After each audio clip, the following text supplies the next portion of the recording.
नमस्ते दोस्तों, स्वागत है आपका परीक्षा स्टडी 24 यूट्यूब चैनल पर। दोस्तों, आज हम आपको डीएलएड प्रथम सेमेस्टर के विषय विज्ञान का जो पेपर 2019 में हुआ है वह सॉल्व कराएंगे और इसे हम पूरा विधिवत तरीके से आपको सॉल्व कराएंगे और आपको यह भी बताएंगे कि आपको अपनी उत्तर पुस्तिका में किस प्रकार पेपर में प्रश्न पत्र को हल करना है। तो ये बहुत ज़रूरी है, क्योंकि अगर आप सब्जेक्ट को लिखना पेपर के अनुसार नहीं जानते हैं तो आपको पेपर में दिक्कत आने वाली है, क्योंकि पेपर 1 घंटे का होता है और 18 प्रश्न आपको करने पड़ते हैं। तो हमें ये पता होना चाहिए कितना लिखना है और कैसे प्रश्न को करना है।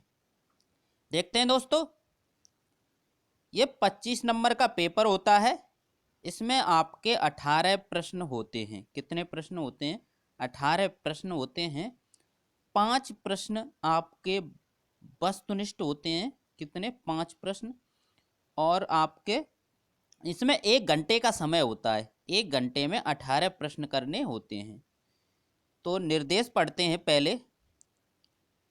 निर्देश में क्या है? सभी प्रश्न अनिवार्य हैं, यानी कि इसमें केवल 18 प्रश्न दिए हैं और 18 भी प्रश्न आपको करने हैं, एक भी छोड़ना नहीं है। प्रत्येक प्रश्न के निर्धारित अंक प्रश्न के सम्मुख दिए हैं। प्रश्न कितने का है यह उसके सामने दिया है। जैसे ये आपका 1 नंबर का है तो ये भी 1 नंबर का है। तो जो भी प्रश्न है उसके सम्मुख लिखा है कितने का है। वस्तुनिष्ठ प्रश्न और वस्तुनिष्ठ और अतिलघुत्तरी प्रश्न 1 नंबर के और लघुत्तरी प्रश्न 2 नंबर के होते हैं।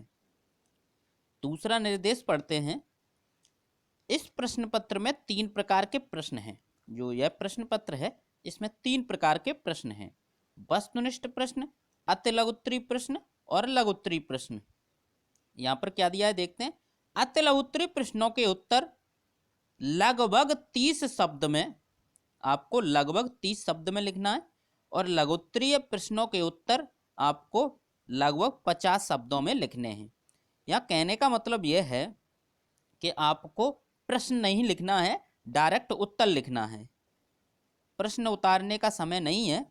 1 घंटे में आप जब प्रैक्टिस करोगे तभी कर सकते हो, नहीं तो पेपर छूटने की संभावना रहती है। देखते हैं दोस्तों, पहला वस्तुनिष्ठ प्रश्न। पहला प्रश्न क्या है? फल का पेड़ से गिरना। फल का पेड़ से गिरना उदाहरण है। यह किसका उदाहरण है? फल है वह पेड़ से गिरता है, तो यह किसका उदाहरण है देखते हैं दोस्तों। नंबर 1 क्या है? चुंबकीय बल। चुंबकीय बल। नंबर 2 घर्षण बल। नंबर 3 गुरुत्व बल और नंबर 4 पेशी बल। तो आपने देखा है जो चुंबकीय बल होता है वो चुंबक को अपनी ओर आकर्षित करता है। घर्षण बल होता है 2 सतहों के बीच या 2 तलों के बीच लगता है, तो ये तो दोनों होंगे नहीं। पेशी बल जो मांसपेशियों द्वारा जो बल लगता है, तो ये भी नहीं होगा। तो आपका कौन सा होगा? गुरुत्वीय बल। जो आपके पृथ्वी किसी वस्तु को अगर ऊपर उछालेंगे तो क्या है, वह नीचे गिरेगी, क्योंकि पृथ्वी के गुरुत्वीय बल या गुरुत्वाकर्षण बल के कारण। तो फल है जो नीचे गिर रहा है किसकी वजह से? गुरुत्व बल के कारण। तो इसका विकल्प नंबर 3 सही है, गुरुत्व बल। तो इसको लिखना कैसे है ये भी आपको ध्यान रखना है। देखते हैं दोस्तों, यहाँ पर आपको लिखना है उत्तर 1 और जो उसका विकल्प था विकल्प नंबर 3, और क्या था विकल्प में? गुरुत्व बल। आप ये गलती मत करना कि ये लिखते हैं कि विकल्प 3, या फिर बहुत से छात्र क्या करते हैं विकल्प नंबर न डाल के डायरेक्ट लिख देते हैं गुरुत्व बल। तो दोनों ही तरीके गलत हैं, आपका ये तरीका सही है। हमारा मकसद ये है कि आपको अच्छे से अच्छे अंक कैसे मिलें, क्योंकि जो छोटी छोटी कमियां होती हैं वह छात्र कर देते हैं, जिससे उनके नंबर कट जाते हैं। नेक्स्ट देखते हैं दोस्तों। नेक्स्ट प्रश्न है आपका वस्तुनिष्ठ प्रश्न। बालू और लोहे की छीलन को पृथक किया किया जाता है? बालू में लोहे की छीलन, या फिर हम कह सकते हैं लोहे के जो कण मिले हुए हैं उसको कैसे अलग किया जा सकता है? तो यहाँ पर क्या है, बीनकर, चुंबकीय पृथक्करण विधि द्वारा, फटक कर, या चाल चालकर। तो कहने का मतलब ये है कि बालू में लोहे के कण हैं, किसी में से आपको अगर लोहे के कण निकालने हैं तो आप चुम्बक से निकालिए। तो चुम्बक क्या होगा, चुम्बक से क्या होगा, जो लोहे के छीलन है या लोहे के कण हैं वो अपनी ओर आकर्षित कर लेगी, यानी चुम्बक में चिपक जाएंगे। तो यहाँ पर जो चुंबकीय पृथक्करण विधि है वह आपका आंसर सही है, यानी विकल्प नंबर 2 सही है, चुंबकीय पृथक्करण विधि।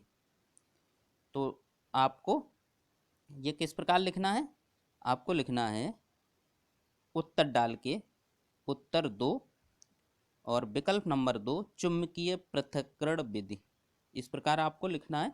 ये आपकी उत्तर पुस्तिका में लिखना है, प्रश्न नहीं लिखना है। उसमें प्रश्न को आपको नहीं उतारना है, इतना टाइम नहीं है कि आप प्रश्न को भी उतारें। ये करने का तरीका यही सही है। नेक्स्ट देखते हैं दोस्तों, प्रश्न नंबर 3। जो आपका प्रश्न नंबर 3 है, पत्ती द्वारा जनन, जो पत्ती द्वारा जनन होता है, यानी अगर पत्ती को हम मिट्टी में डाल दें या मिट्टी में गाड़ दें तो क्या है, उससे जो नया पौधा बनेगा, तो ऐसा कौन सा है जिससे नया पौधा बन जाता है मिट्टी यानी पत्ती द्वारा जनन होता है? यहाँ पर 4 विकल्प हैं, अजूबा में, बबूल में, केला में, आम में। तो यहाँ पर जो आपका आंसर है वो आपका विकल्प नंबर 1 सही है, अजूबा, जिसे बायोफिल्म कहते हैं। अगर इसकी पत्ती मिट्टी में डाल दी जाए तो उससे क्या है, नए पौधे उगाते हैं। तो इसका विकल्प नंबर 1 सही है।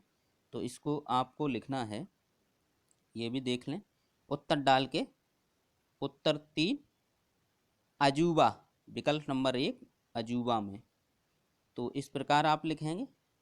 नेक्स्ट देखते हैं दोस्तों, नेक्स्ट आपका प्रश्न है, उभयचर जंतु है। उभयचर मतलब जो जल में भी रह सके और स्थल पे भी, जमीन पर, स्थल पे भी, ऐसा कौन सा जंतु है? तो देखते हैं दोस्तों, मेंढक, मछली, चिड़िया, कुत्ता। जो कुत्ता है आपका वो स्थल पर रहता है, जल में नहीं रह सकता। चिड़िया आपकी जल में नहीं रह सकती, मछली जल में रहती है, स्थल में नहीं रह सकती। तो इस प्रकार आपका विकल्प नंबर 1 सही है, मेंढक, जो जमीन पर भी रहता है यानी स्थल पर और जल में भी रहता है। तो उभयचर जंतु के अंतर्गत कौन आएगा, मेंढक। नेक्स्ट देखते हैं दोस्तों, द्रव्यमान का मानक मात्रक। जो द्रव्यमान का जो मानक मात्रक है या एसआई मात्रक किलोग्राम है। क्या है आपका, किलोग्राम है। तो इस प्रकार आपके 5 विकल्प कंप्लीट हो गए और आपको किस प्रकार लिखना है पेपर में ये भी देख लें। आपको लिखना है उत्तर 4, जो विकल्प नंबर 1 था मेंढक, उत्तर 5, जो विकल्प नंबर 2 था किलोग्राम। तो इस प्रकार आपने देखा कि आपको उत्तर 1, उत्तर 2, उत्तर 3, उत्तर 4, उत्तर 5 ऐसे लिखना है, बीच में लिखना है, जिससे दिखाई दे, एग्जामिनर जब कॉपी चेक करे तो उसे दिखाई दे कि आप कौन से का उत्तर दे रहे हैं। बीच में आपको लिखना है और यहाँ पर विकल्प जो सही है वो आपको लिखने हैं। तो इस प्रकार ही आपको अपनी उत्तर पुस्तिका में लिखना है। नेक्स्ट देखते हैं दोस्तों, प्रश्न नंबर 6। प्रश्न नंबर 6 देखते हैं, पुष्प के मादा अंग का नाम लिखिए। तो पुष्प के जो मादा अंग का नाम होता है स्त्री केसर। क्या होता है, स्त्री केसर। लेकिन आपको किस प्रकार लिखना है ये हम बताएंगे, क्योंकि डायरेक्ट नहीं लिखना है, आपको स्त्री केसर नहीं लिखना है डायरेक्ट। किस प्रकार लिखना है ये देख लें। तो आपको लिखना है पुष्प के मादा अंग का नाम स्त्री केसर होता है। इस प्रकार लिखना है, तभी आपको नंबर मिलेगा, नहीं तो एग्जामिनर काट सकता है नंबर। नेक्स्ट देखते हैं दोस्तों प्रश्न नंबर 7। प्रश्न नंबर 7 क्या है? सजीव के एक लक्षण लिखिए। सजीव के क्या लक्षण होते हैं? सजीव क्या है? श्वसन क्रिया करता है, सजीव में वृद्धि होती है। आप एक कोई लिख दीजिए। नेक्स्ट देखते हैं दोस्तों शाकाहारी तथा मांसाहारी जंतुओं के दो दो नाम लिखिए। यानी 2 शाकाहारी जंतु के नाम, 2 मांसाहारी जंतु के नाम बताने हैं। बता सकते हैं शाकाहारी में खरगोश है, बकरी है, और मांसाहारी में शेर है, चीता है। ये 2 दे सकते हैं। देखते हैं दोस्तों किस प्रकार आपको लिखना है। 6 और 7 प्रश्न नंबर आपको 6 प्रश्न नंबर डालना है। पुष्प के मादा अंग का नाम स्त्री केसर होता है। उत्तर नंबर 7 डालना है। सजीव श्वसन क्रिया करते हैं। क्या करते हैं? सजीव श्वसन क्रिया करते हैं। एक लक्षण पूछा गया था तो आप लिख सकते हैं सजीव श्वसन क्रिया करते हैं। उत्तर नंबर 8 डालेंगे। शाकाहारी जंतु बकरी, हिरन 2 पूछे हैं। मांसाहारी जंतु शेर और चीता ये होंगे। नेक्स्ट देखते हैं दोस्तों जो प्रश्न नंबर 9 था, घर्षण बल किसे कहते हैं? तो घर्षण बल की परिभाषा लिख देते हैं। 2 वस्तुओं के सतहों के मध्य, जो सतह के मध्य लगने वाला बल जो गति का विरोध करता है घर्षण बल कहलाता है। तो इस प्रकार आप घर्षण बल की परिभाषा लिखेंगे जो प्रश्न आपका 9 था। नेक्स्ट देखते हैं दोस्तों प्रश्न नंबर 10। पदार्थ की भौतिक यानी पदार्थ की कितनी, यहाँ पर पूछा गया है पदार्थ की कितनी भौतिक अवस्थाएं होती हैं? तो पदार्थ की 3 भौतिक अवस्थाएं होती हैं। कितनी होती हैं? 3 होती हैं। कौन कौन सी? ठोस, द्रव और गैस। कौन कौन सी होती हैं? ठोस, द्रव और गैस। ठोस, द्रव और गैस 3 भौतिक अवस्थाएं होती हैं। नेक्स्ट प्रश्न है आपका समय का मानक मात्रक क्या होता है? यानी जो समय का मात्रक या SI मात्रक कौन सा होता है? सेकंड होता है। तो आपके 10 और 11 प्रश्न आपको किस प्रकार अपनी उत्तर पुस्तिका में लिखने हैं देखते हैं दोस्तों। उत्तर नंबर 10। पदार्थ की 3 भौतिक अवस्थाएं होती हैं। नंबर 1 ठोस, नंबर 2 द्रव, नंबर 3 गैस। उत्तर नंबर 11। समय का मानक मात्रक सेकंड है। समय का मानक मात्रक क्या है? सेकंड है। इस प्रकार आपको अपनी उत्तर पुस्तिका में प्रश्न लिखना है। नेक्स्ट देखते हैं दोस्तों प्रश्न नंबर 12। प्रश्न नंबर 12 देखते हैं। इसमें पूछा गया है गति किसे कहते हैं? इसमें क्या पूछा गया है? गति किसे कहते हैं, यानी गति की परिभाषा बतानी है। गति के प्रकार लिखिए, और गति के प्रकार लिखने हैं आपको, उनके नाम लिख देने। क्योंकि आपको ये ध्यान रखना है जो आपके एग्जाम में पेपर आए उसमें जो प्रश्न पूछा जाए, प्रश्न में क्या पूछा जा रहा है वह आप जरूर ध्यान रखें। जो पूछा जा रहा है उसे आप लिखें, ये भी जरूरी है। बहुत से छात्र क्या करते हैं प्रश्न को समझ नहीं पाते हैं कि प्रश्न में पूछा क्या जा रहा है। तो यहाँ पर पूछा गया है गति किसे कहते हैं, यानी गति की परिभाषा देनी है और गति के प्रकार लिखने हैं। तो देखते हैं दोस्तों प्रश्न नंबर 12। प्रश्न नंबर 12 देखते हैं। गति, गति हेडिंग डालेंगे गति और लिखेंगे कोई वस्तु समय के साथ अपनी स्थिति बदलती है उसे गति कहते हैं। जब कोई वस्तु समय के साथ अपनी स्थिति बदलती है तो उसे गति कहते हैं। गति के प्रकार पूछे हैं तो लिख सकते हैं आप गति के निम्नलिखित प्रकार होते हैं या निम्न प्रकार होते हैं। रेखीय गति, वृत्तीय गति, घूर्णन गति, दोलन गति, ये लिख सकते हैं। नेक्स्ट देखते हैं प्रश्न नंबर 13। जो आपका प्रश्न नंबर 13 है उसे देखते हैं। यहाँ पर पूछा गया है जरायुज और अंडयुज में क्या अंतर है। ये 2 नंबर के प्रश्न हैं, लघुत्तरी प्रश्न आपके 2 नंबर के प्रश्न होते हैं। देखते हैं दोस्तों, जब आप सटीक लिखेंगे तभी पेपर कर सकते हैं, नहीं तो पेपर आप नहीं कर सकते। ये आप विशेषकर ध्यान रखना। और आप सोचें कि हम 2 नंबर के प्रश्न में 1 पेज 2 पेज भर दें तो क्या हमें ज़्यादा नंबर मिल जाएंगे? मिलेंगे तो 2 ही। लेकिन आप लिख सकते हैं, ऐसी कोई बाउंडेशन नहीं है फिर। लेकिन ये ध्यान रखना कि आप 18 प्रश्न कर सकते हो कि नहीं 1 घंटे में। अगर आपकी स्पीड है तो आप कितना भी लिखिए, कोई बाउंडेशन नहीं, क्योंकि आपके निर्देश में स्पष्ट दे रखा है आप लगभग अति लघुत्तरी में 30 और लघुत्तरी में लगभग 50 शब्द लिख सकते हैं। लगभग एक्यूरेट ये नहीं कि 50 ही हो, कुछ कम हो सकते हैं, कुछ ज़्यादा हो सकते हैं, ऐसी कोई बात नहीं है। लगभग में आप लिख सकते हैं। तो यहाँ पर अंतर पूछा गया है किसमें, जो प्रश्न नंबर आपका 13 था उसमें, तो आप लिखेंगे उत्तर 13, क्योंकि आप उत्तर दे रहे हैं तो उत्तर नंबर 13। जरायुज तथा अंडयुज में अंतर, तो ये हेडिंग डाल लेंगे, जरायुज अंडयुज। अब इनमें अंतर दे देंगे, एक डेफिनेशन हो जाएगी। बच्चा देने वाले जंतुओं को जरायुज कहते हैं। जो बच्चा देते हैं जंतु उन्हें क्या कहते हैं? जरायुज कहते हैं। जैसे गाय है, भैंस है, बकरी है, ये सभी जरायुज के अंतर्गत आते हैं। अंडयुज में क्या लिखेंगे? अंडा देने वाले जंतुओं को अंडयुज कहते हैं।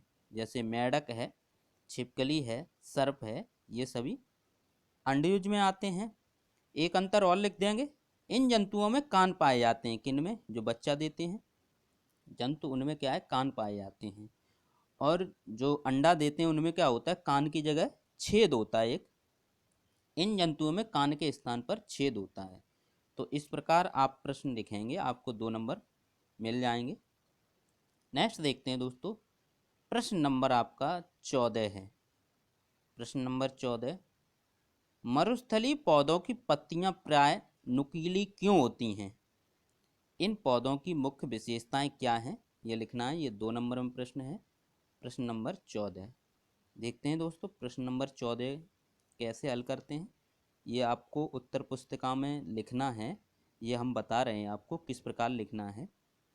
तो प्रश्न नंबर 14 डालेंगे उत्तर 14 और लिखेंगे, बाष्पोत्सर्जन की क्रिया कम करने के लिए मरुस्थलीय पौधों की पत्तियां प्राय नुकीली होती हैं।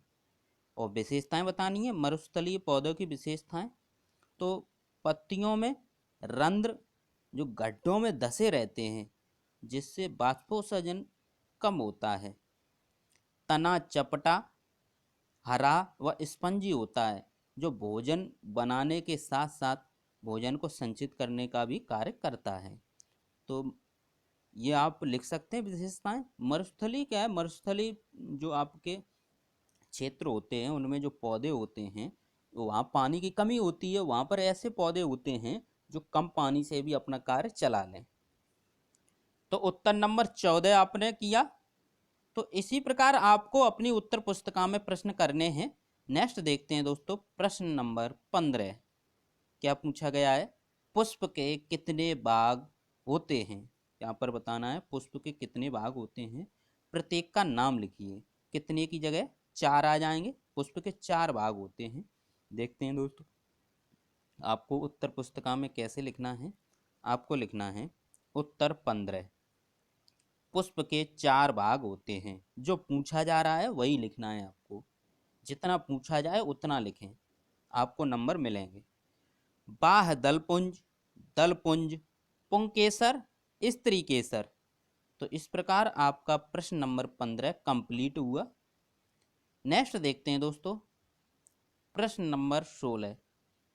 प्रश्न नंबर 16, तंबाकू के सेवन से होने वाली 2 हानियां लिखिए। तंबाकू के सेवन से कौन सी हानियां होती हैं, ये आपको बताना है। तंबाकू खाने से क्या बीमारियां हो जाएंगी, यानी हानियां, वो आपको लिखना है।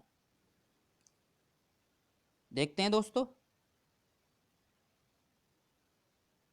देखते हैं दोस्तों, आपको अपनी उत्तर पुस्तिका में किस प्रकार प्रश्न करना है। तो लिखना है उत्तर 16, तंबाकू के सेवन से होने वाली हानियां। ये हेडिंग डालनी है आपको। और लिखना है तंबाकू के सेवन से होने वाली हानियां निम्नलिखित हैं। देखते हैं क्या है। इससे दांत खराब हो जाते हैं। जो तंबाकू खाते हैं तो तंबाकू खाने वालों के आपने देखे होंगे जो दांत हैं बहुत गंदे लगते हैं, तो दांत क्या है खराब हो जाते हैं जल्दी। इससे कैंसर हो जाता है, तंबाकू से कैंसर होता है। इससे हृदय रोग भी हो जाता है। इससे क्या होता है, हृदय रोग भी हो जाता है। इससे फेफड़ों के रोग भी हो जाते हैं। इससे क्या है, फेफड़ों के रोग भी हो जाते हैं। इस प्रकार आप 4 पॉइंट लिख सकते हैं। तो ये आपका 16 नंबर प्रश्न का उत्तर था। आपको अपनी उत्तर पुस्तिका में इस प्रकार प्रश्न लिखने हैं। नेक्स्ट देखते हैं दोस्तों, प्रश्न नंबर 17, मृत्तिका किसे कहते हैं? इसमें किस प्रकार की मिट्टी उपयोग में लाई जाती है? आपको मृत्तिका की परिभाषा लिखनी है। नेक्स्ट देखते हैं दोस्तों, 17 नंबर में क्या लिखना है। 17 नंबर यहां पर लिखना है उत्तर 17। उत्तर 17 मृत्तिका हेडिंग डालनी है और लिखना है उच्च ताप पर पकी हुई मिट्टी। उच्च ताप पर पकी हुई मिट्टी या मिट्टी के बर्तन को मृत्तिका कहते हैं। उच्च ताप पर पकी मिट्टी या उच्च ताप पर पके मिट्टी के बर्तन को क्या कहते हैं, मृत्तिका कहते हैं। जैसे कुम्हार है, जब घड़ा बनाता है कच्ची मिट्टी का, उसके बाद वह पकाता है, जो पकने के बाद जो बर्तन होते हैं उसके, तो वही क्या कहलाती है, मृत्तिका कहलाती है। तो इसमें चीनी मिट्टी तथा लेटेराइट मिट्टी का उपयोग किया जाता है या उपयोग में लाई जाती है। तो इस प्रकार आपको यह प्रश्न करना था। 17 नंबर प्रश्न है ये, 2 नंबर का प्रश्न है, जितना पूछा जाए उतना लिखिए। नेक्स्ट देखते हैं दोस्तों, प्रश्न नंबर 18, पर परागण के 2 लाभ लिखिए। इसमें क्या बताना है, पर परागण के 2 लाभ बताने। पर परागण से क्या लाभ हैं, यहाँ पर 2 लाभ आपको पूछे गए हैं।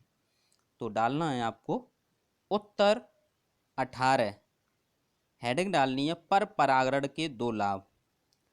पर परागण के 2 लाभ निम्नलिखित हैं। नंबर 1, पर परागण से रोग अवरोधक पौधे की जो जातियां हैं वो तैयार होती हैं। पर परागण से रोग अवरोधक पौधे की जातियां तैयार होती हैं। पर परागण से बीजों की उन्नतशील जातियां प्राप्त होती हैं। तो इस प्रकार आपने पर परागण के 2 लाभ लिखे। तो आपको अपने उत्तर पुस्तिका में किस प्रकार प्रश्न करने हैं यह हमने बताया। आपको अपनी उत्तर पुस्तिका में इसी प्रकार प्रश्न करने हैं। जितना पूछा जाए उतना लिखें, तभी आप 1 घंटे में पेपर कर सकते हैं। नहीं तो 1 घंटे में पेपर नहीं कर सकते, क्योंकि वहाँ एग्जाम में क्या होता है, आपको थोड़ा प्रेशर भी रहता है कि हमें टाइम से पेपर करना है। कुछ पॉइंट आप भूल भी जाते हैं। तो इसलिए आप विधिवत तरीके से यदि पेपर करेंगे तभी आप कर पाएंगे, नहीं तो पेपर छूटने की संभावना रहती है। तो वीडियो को शेयर करें, सभी पेपर हम हल करा देंगे। अपने दोस्तों को वीडियो को शेयर करें। थैंक यू दोस्तों।